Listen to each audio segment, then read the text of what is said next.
Olá, queridos. A paz de Cristo a todos. Que bom que nós estamos aqui para mais uma pré-aula da nossa Escola Bíblica Dominical. Que bom que Cristo, nosso Senhor e Salvador Jesus, Ele tem nos concedido mais esta oportunidade para estarmos aqui passando para você, querido aluno, professor, superintendente, mais alguns comentários das nossas escolas bíblicas. Para você que não me conhece, eu sou o professor de Escola Bíblica Dominical Márcio e nós publicamos aqui neste canal uma série de estudos bíblicos para a edificação do povo de Deus.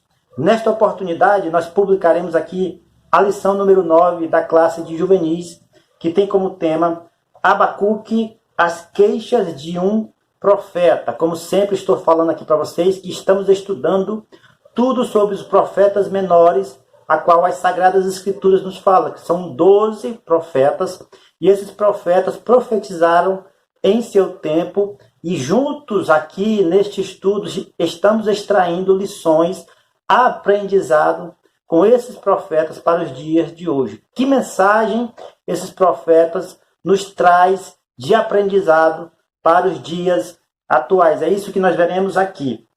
A leitura bíblica desta lição está em Abacuque, capítulo 1, versículo 1 a 4, e também o versículo 13 ao 17. Quero chamar a atenção aqui para o versículo 4, 3 e 4, que diz: Por que razão me fazes ver a iniquidade e ver a vexação? Porque a destruição e a violência estão diante de mim. Há também quem suscite a contenta e o litígio. Por esta causa, a lei se afrouxa e a sentença nunca sai. Porque o ímpio cerca o justo e sai o juízo pervertido. Aqui é uma narrativa, é um clamor, melhor dizendo, do profeta Abacuque, por ele estar vendo tanta coisa ruim acontecendo na sua região, tanta coisa acontecendo no seu povo, tanta coisa acontecendo com a nação de Israel, e ele então clama com essas palavras: até quando, Senhor, o Senhor não tomará uma atitude? Até quando, Deus querido, o Senhor ficará calado, vendo a iniquidade, vendo as coisas ruins, vendo tudo o que acontece nesta nação e o Senhor não toma atitude? Aqui o profeta Abacuque ele faz um clamor se queixando mesmo, queixando ao nosso Deus, para que Deus tome uma atitude, porque ele como homem de Deus, e do bem, ele não estava mais aguentando ver o que estava acontecendo na nação de Israel. E nós veremos isso aqui nos nossos pontos e subtópicos da nossa lição, tá bom? Nesta lição, a leitura oficial está em Isaías, capítulo 30, versículo 19, que diz: Certamente se compadecerá de ti a voz do teu clamor, e ouvindo a ti responderá. Lição abençoada através deste texto bíblico que nos mostra que o nosso Senhor, nosso Deus, ele responde às nossas orações. Ele certamente responderá às orações dos homens de Deus, dos fiéis homens de Deus, dos servos do Senhor nos dias atuais. E assim como ele responde às nossas orações nos dias de hoje, também ele respondeu à oração do profeta Abacuque, porque ele viu que o profeta Abacuque estava numa situação angustiosa, vendo tudo o que estava acontecendo na nação. O contexto histórico é o primeiro ponto dessa lição, que diz: os reis de Judá faziam o que era mal aos olhos do Senhor, erguiam altares pagãos, profanavam o templo, consultavam feiticeiros e esqueciam a lei de Deus. Então nós vemos aí alguns pontos daquela nação que estava aí então ofendendo a moral do profeta, que estava deixando o profeta Abacuque inquieto. Eles estavam fazendo altares para ídolos, altares para deuses pagãos, consultando feiticeiros, estavam aí fazendo coisas que eram abomináveis aos olhos do Senhor. Então ele, sabendo, o profeta, sabendo que Deus também é um Deus justo, que é um Deus que não toma para si a maldade, mas ele abomina a maldade, ele queria uma resposta do Senhor, porque também estava sendo deixado de lado as coisas de Deus e principalmente a lei do nosso Criador, ou seja, a lei de Deus. Dentre esses reis, Manassés e Amon foram os mais perversos. Após morrerem, Josias herdou o trono e seu reinado foi marcado pela piedade e o temor do Senhor. Neste período, 2 reis foram perversos que deixavam essas coisas ruins acontecerem, que podemos dizer assim, que impulsionava através do seu reinado estas coisas malvadas. Mas depois deles surgiu um rei, Josias, o nome dele. A Bíblia nos fala que ele era um rei que ainda criança herdou o trono, assumiu o trono, mas ele era um homem, se tornou uma pessoa piedosa e que trouxe o povo novamente a conhecerem a lei do Senhor. É isso que nós veremos aqui mais adiante. O rei Josias promoveu uma enorme reforma espiritual e moral no reino. Restaurou o templo, destituiu os sacerdotes pagãos e destruiu os altares idólatras. Ele imediatamente, após assumir o reinado, ele entendeu, como ele sendo um homem de Deus piedoso, ele fez com que todos os altares a ídolos, que não era o Deus criador dos céus e da terra, fossem destruídos, totalmente destruídos. Além disso, ele também trouxe a lei de Deus, restaurou o templo e trouxe a lei de Deus novamente para ser lida dentro do templo, para que o povo pudesse então aprender sobre a vontade do Senhor. O rei Josias é um rei que trouxe para a nação novamente o conhecimento de Deus. Ele era um homem que temia ao Senhor, tinha o temor do Senhor. Por este motivo, meus queridos, nós vemos que quando um rei que é temente a Deus governa, todo o povo, toda a nação, ela alcança também o privilégio, a misericórdia, a bondade, e ela também adquire as consequências positivas deste reinado temente ao Senhor.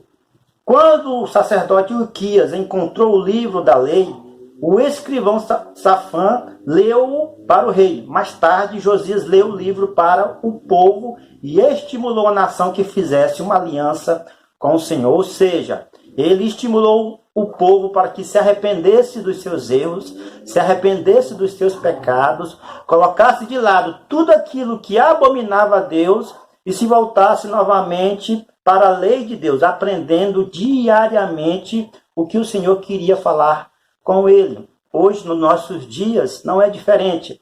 A palavra do Senhor está disponível para que nós possamos aprender todos os dias, ser moldados por esta palavra. E então, nesses dias que nós que estaremos aprendendo, fazer a vontade do nosso Deus, se esforçar para fazer a vontade do Senhor. Tá bom? O segundo ponto dessa lição vai tratar sobre a estrutura do livro.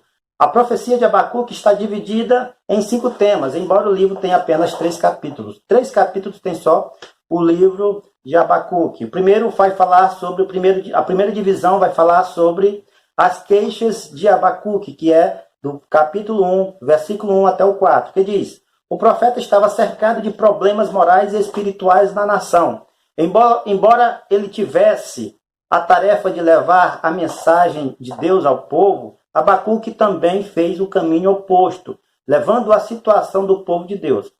Ele não compreendia o silêncio do Senhor diante da situação corrente. O Senhor, ele tem uma maneira de trabalhar. Nosso Deus, ele tem uma maneira de trabalhar com o seu povo. Como assim, irmão Márcio?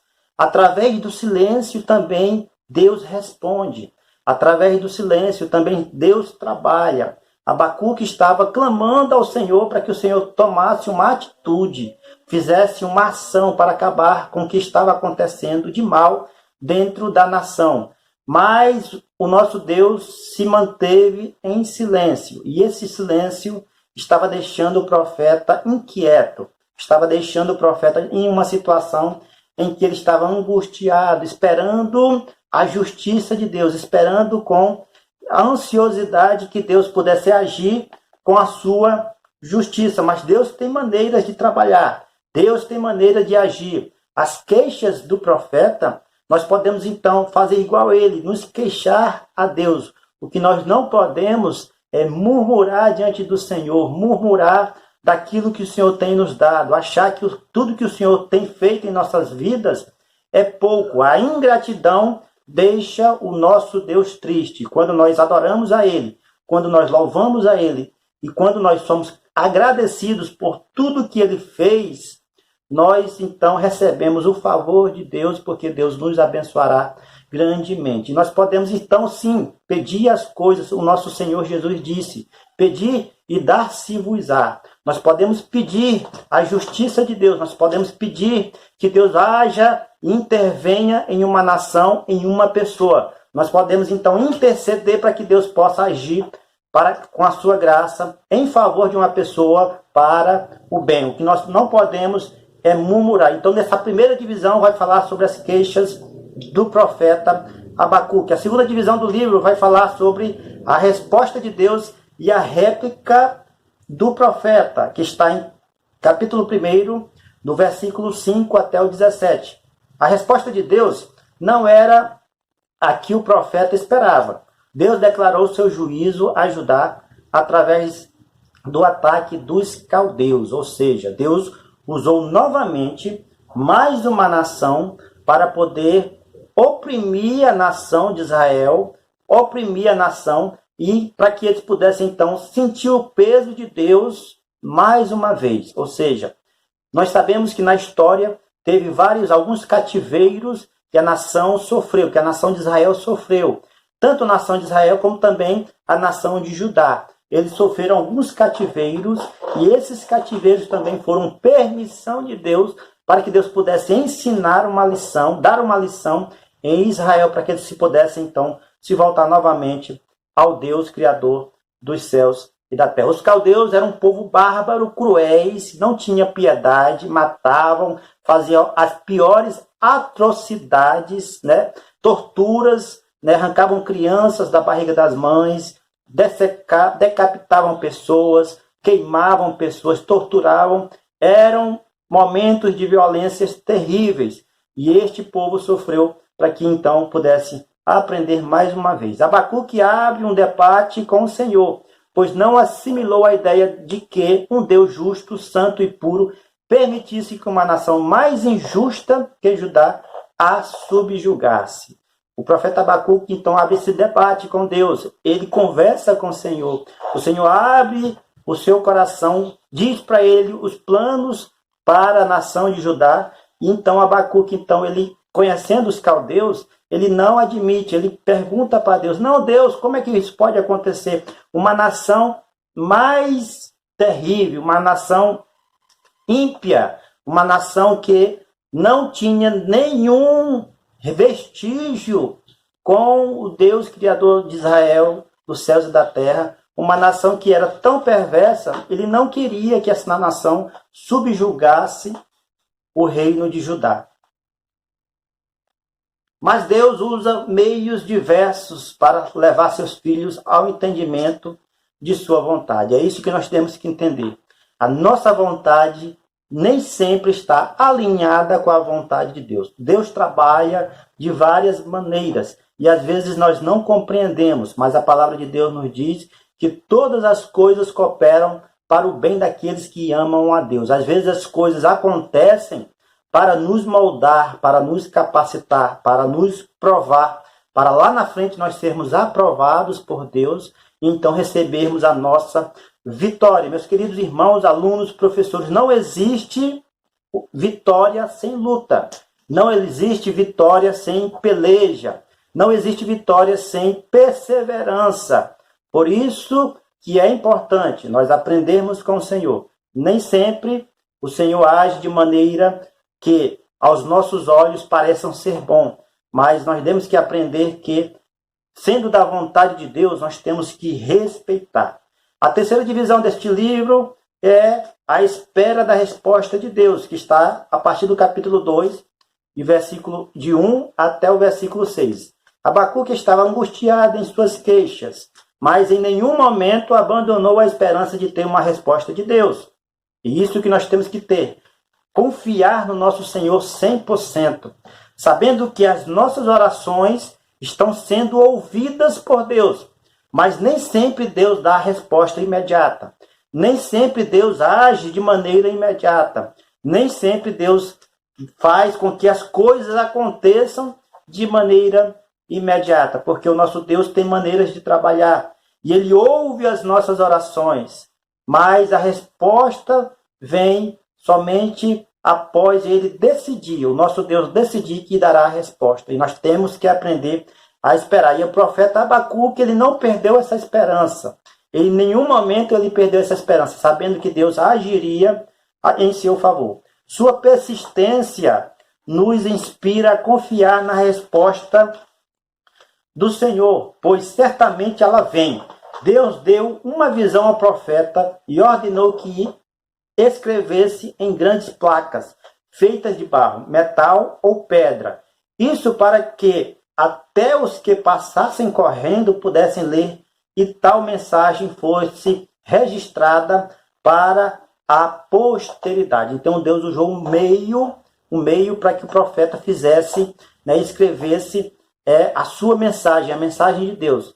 Deus, ele usou um sonho, usou uma visão para que o profeta pudesse entender a resposta de Deus. Deus pode nos usar, meus queridos irmãos, através de sonhos, através de visões, através de inspiração, intimidade com Ele. Ele pode nos dar uma resposta também adequada e à altura. Deus faz desta maneira. E nós precisamos, então, confiar 100% nele. Em Abacuque, capítulo 2, versículo 4, diz: o justo viverá pela sua fé. E esta mensagem, meus queridos irmãos, ao qual o profeta Abacuque escreveu, também o apóstolo Paulo escreve em Romanos, capítulo 1, versículo 17. Inclusive, este texto sagrado é um dos textos principais a qual reformulou, a qual impulsionou Martinho Lutero para então promover a reforma protestante. Foi este texto, inspirado pelo Espírito Santo, o apóstolo Paulo em Romanos escreve, pensando também no profeta Abacuque, e ele sabe de maneira justa que Deus, ele se agrada daqueles que se movem pela fé. A fé em Cristo Jesus, a fé no Deus Criador dos céus e da terra, é quem nos move. Sem fé, a palavra de Deus nos diz, é impossível agradar a Deus. Então, o profeta Abacuque, em nenhum momento, ele perdeu a sua fé. E esta fé lhe garantiria que ele conseguiria, melhor dizendo, a resposta de Deus. A quarta divisão deste livro fala sobre os 5 ais, que está a partir do capítulo 2, versículo 6 ao 20. Deus profere sentença aos caldeus, mostrando ao profeta que os ímpios receberiam a paga pelo mal causado aos povos. Os chamados ais são citados por outros profetas em ocasiões semelhantes. As sentenças são pela desonestidade, fraude, extorsão, tirania, crueldade, devassidão e idolatria. Então Deus, ele pode sim jogar o juízo em nações que praticam estas partes aqui. E os ais, a qual o profeta Abacuque ele declara, é dizendo que o juízo de Deus viria com certeza para todas estas nações. A quinta divisão deste livro vai tratar sobre a oração como um canto litúrgico, capítulo 3, do versículo 1 até o versículo 19. A oração de Abacuque é um salmo ao Senhor. Embora não esteja explícito, o profeta era um provável integrante do coro do templo, visto que compôs este cântico e indicou o instrumento que deveria ser usado, conforme Abacuque 3,19. Não trata aqui de uma oração pessoal, mas de um modelo que despertaria o povo a crer na restauração do Senhor. Ainda que fosse julgado por ele, o Senhor ia julgar a nação de Judá, iria subjugar a nação de Judá com os caldeus, mas o Senhor também traria após o seu arrependimento, traria após a lição dada, a restauração deste povo. Então o profeta Abacuque, ele usa então um cântico, um poema, para que o povo possa entender, com palavras vindas diretamente do nosso Deus, para que o povo possa entender que Deus é um Deus misericordioso, que Deus é um Deus amoroso, que Deus é um Deus também que aplica o seu juízo, mas mediante o arrependimento e o reconhecimento total que Ele é o único Deus, Criador dos céus e da terra. Agora nós vamos ver aqui a aplicação destes textos que nós acabamos de ler, a aplicação de tudo que nós aprendemos aqui, que é o nosso terceiro ponto, que é falando sobre a mensagem de Abacuque. A grande mensagem de Abacuque está na escola de Deus, as suas queixas quanto ao destino do povo judeu. O justo pela sua fé viverá. Abacuque 2,4, parte B. A fé descrita aqui vem do hebraico emuná, que significa ser firme, sermos firmes na nossa fé. A fé é o motivo em que nós estamos sendo conduzidos para o encontro do Senhor, para o encontro do nosso Deus. Sem fé, como eu disse, é impossível agradar a Deus. Hebreus 11:1 diz que a fé é o firme fundamento das coisas que se esperam e a prova das coisas que não se vê. Sem fé, nós não conseguimos alcançar os nossos objetivos. Sem fé, nós não conseguimos chegar em lugar nenhum. Sem fé, nós não conseguimos chegar também à presença do nosso Deus e acreditar que Ele é galardoador, que Ele é recompensador e que Ele nos dará a mansão celestial que está nos céus.